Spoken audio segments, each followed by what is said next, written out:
Dear students, हम skeleton इन animals की study कर रहे हैं। हमने 3 टाइप्स के स्केलेटन्स, हाइड्रोस्टैटिक स्केलेटन्स, एक्सोस्केलेटन और एंडोस्केलेटन का जिक्र किया था। हमने हाइड्रोस्टैटिक स्केलेटन और एक्सोस्केलेटन को डिटेल में स्टडी कर लिया। आज के लेक्चर में हम एंडोस्केलेटन इन एनिमल्स को डिटेल में स्टडी करेंगे। एंडोस्केलेटन बुनियादी तौर के ऊपर 2 तरह के टिश्यूज़ पर मुश्तमिल होता है। Number 1 bones and number 2 cartilage. ये बोन और कार्टिलेज जिन एनिमल्स में मौजूद होते हैं, हम ये कहते हैं कि इनके पास एंडोस्केलेटन है। ये दोनों जो टिश्यूज़ हैं ये एक्चुअली कनेक्टिव टिश्यूज़ हैं, लेकिन ऐसे कनेक्टिव टिश्यूज़ हैं विच आर रिजिड, सख्त कनेक्टिव टिश्यूज़ हैं। तो ये बड़ी एक इम्पॉर्टेंट इंफॉर्मेशन है कि bone and cartilage are type of rigid connective tissue. ये जो दोनों टिश्यूज़ हैं लिविंग सेल्स से बने होते हैं और ये सेल्स जो हैं ये प्रोटीन के मैट्रिक्स में एम्बेडेड होते हैं, यानी धंसे हुए होते हैं। जो प्रोटीन ये मैट्रिक्स बनाती है इसे हम कोलाजन कहते हैं।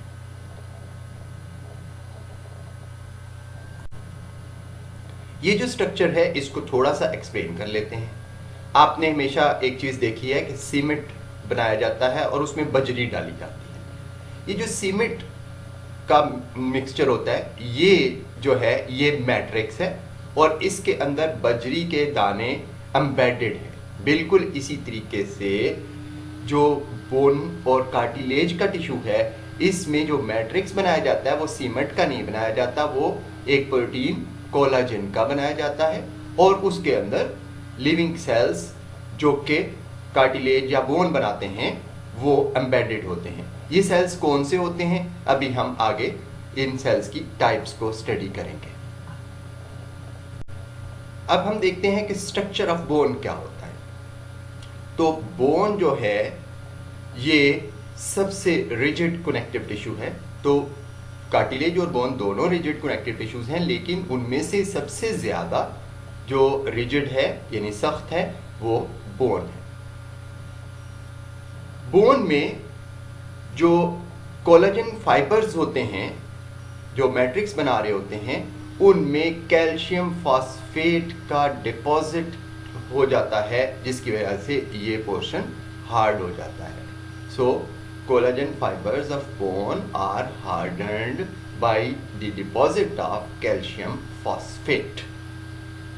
एक बोन जो होती है उसके 2 हिस्से होते हैं, एक बाहर वाला हिस्सा जो कि कॉम्पैक्ट बोन कहलाता है और एक अंदर वाला हिस्सा जो कि स्पंजी बोन कहलाता है। कॉम्पैक्ट बोन जो है ये डेंस यानी मोटी होती है, स्ट्रॉन्ग होती है और ये वो जगह है जो कि मसल्स को अपने साथ अटैच करती है या इसके साथ मसल्स अटैच होते हैं। स्पंजी बोन जो है वो कंपैरेटिवली लाइट होती है, वजन में हल्की होती है। इसके अंदर ब्लड वेसल्स बहुत बड़ी मिकदार में मौजूद होती हैं और ये हाईली पोरस होती है। इसके अंदर बहुत ज़्यादा सुराख होते हैं, स्पंजी इसीलिए इसको कहते हैं। ये जो स्पंजी बोन होती है इसके अंदर जो सुराख हैं यानी कैविटीज़ हैं उनके अंदर बोन मैरो होता है। ये जो बोन मैरो है इसमें ब्लड सेल्स बनते हैं। अब हम बोन में पाए जाने वाले मुख्तलिफ सेल्स की टाइप्स को स्टडी करते हैं और इसी के साथ हम देखेंगे कि बोन बनती कैसे है। तो एक बोन में 3 टाइप्स के सेल्स होते हैं। पहले बोन फार्मिंग सेल्स जिन्हें ऑस्टियोब्लास्ट्स कहते हैं, दूसरे मेच्योर बोन सेल्स जिन्हें ऑस्टियोसाइट्स कहते हैं और तीसरे बोन डिसॉल्विंग सेल्स जिन्हें ऑस्टियोक्लास्ट्स कहते हैं। अब बोन बनने का अमल कैसे होता है? जब डेवलपमेंट स्टार्ट होती है, शुरू होती है, उसकी जो अर्ली स्टेजेस होती हैं यानी एम्ब्रियो के दौरान में, तो जो स्केलेटन बनना शुरू होता है वो कार्टिलेज का होता है और फिर इस कार्टिलेज को रिप्लेस किया जाता है विद द बोन। उस कार्टिलेज को डिसॉल्व करने के लिए ऑस्टियोक्लास्ट्स रोल प्ले करते हैं, जो कि डिसॉल्व कर देते हैं कार्टिलेज को और उसके नतीजे में फिर बोन बनाने के लिए ऑस्टियोब्लास्ट्स रोल प्ले करते हैं और कार्टिलेज को बोन से तब्दील कर देते हैं। ये बोन फार्मिंग सेल्स हैं, इसलिए ये बोन बनाते हैं। तो ऑस्टियोब्लास्ट जब बोन बना लेते हैं तो फिर उसके बाद तीसरा काम, बोन ग्रो करना शुरू करती है।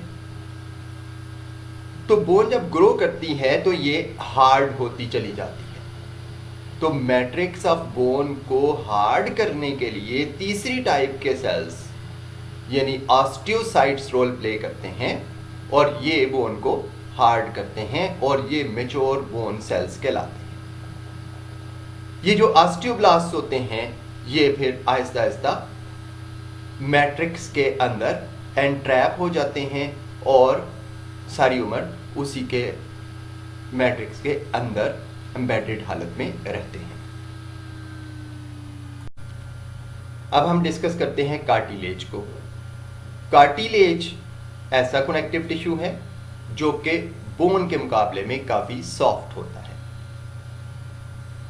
कार्टिलेज के जो लिविंग सेल्स हैं उनको कॉन्ड्रोसाइट्स कहते हैं। ये जो सेल्स हैं ये कॉन्ड्रोसाइट्स के गिर्द कोलाजन का मैट्रिक्स सिक्रीट करते हैं जो कि फ्लेक्सिबल, इलास्टिक और नॉन लिविंग होता है। कोलाजन एक प्रोटीन है, तो प्रोटीन जब सेल से बाहर आ जाती है तो वो लिविंग स्ट्रक्चर नहीं होता, वो नॉन लिविंग होता है। लेकिन ये कोलाजन जो है फ्लेक्सिबल और इलास्टिक होती है और कॉन्ड्रोसाइट्स को घेर लेती है। कार्टिलेज के अंदर कोई ब्लड वेसल्स नहीं होती। कार्टिलेज हमारी बॉडी में जहाँ जहाँ पे पाया जाता है इसमें 3 मेजर प्लेसेस हैं जो कि आपको बताई जा रही हैं।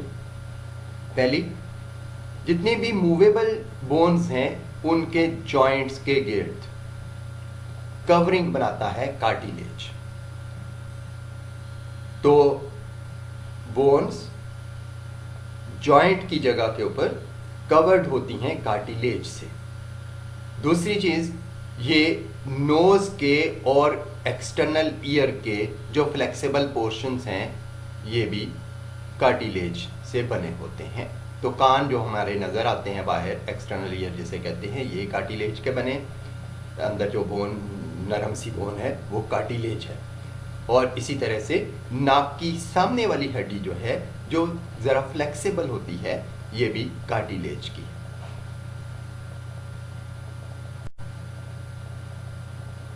अब हम देखते हैं कि कार्टिलेज की 2 टाइप्स होती हैं। पहली टाइप को कहते हैं हायालाइन कार्टिलेज और दूसरी को कहते हैं फाइब्रो कार्टिलेज। हायालाइन कार्टिलेज जो है ये हमारी बॉडी में सबसे ज्यादा पाया जाता है।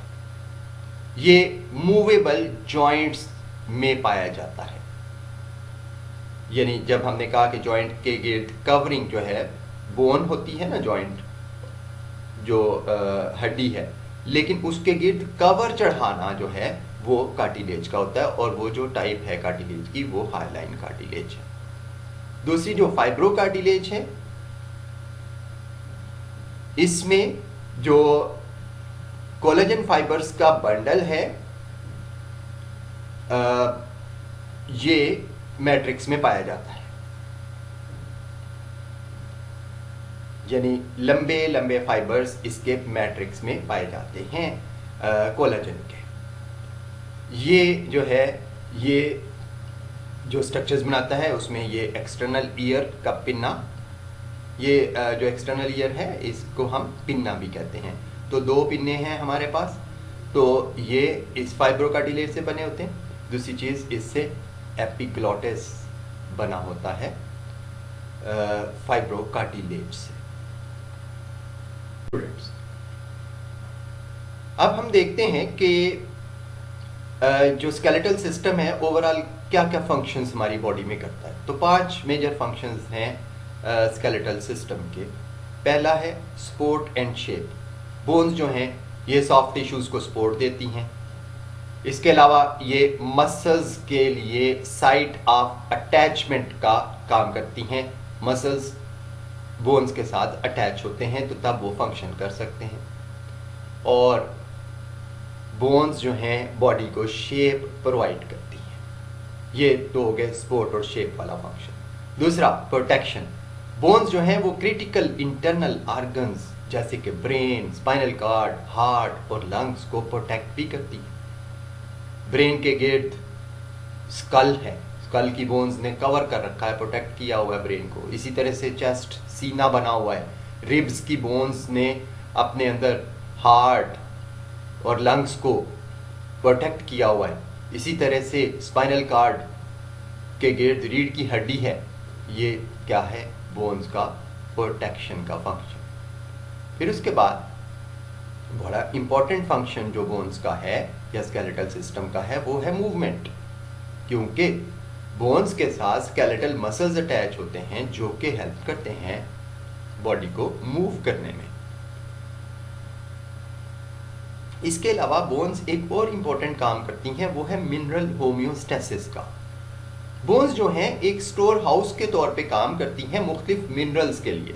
मुख्तलिफ मिनरल्स जैसे कि कैल्शियम, फास्फोरस, सोडियम, पोटाशियम, ये बोन्स में रिजर्व हालत में स्टोर होके रहती हैं। जब ज़रूरत होती है तो नेगेटिव फीडबैक मैकेनिज्म्स के तहत बोन्स जो है ये या तो मिनरल्स को रिलीज करती हैं ब्लड में, या फिर ब्लड में एक्स्ट्रा मिनरल्स हों तो उन्हें पकड़ के स्टोर कर लेती हैं।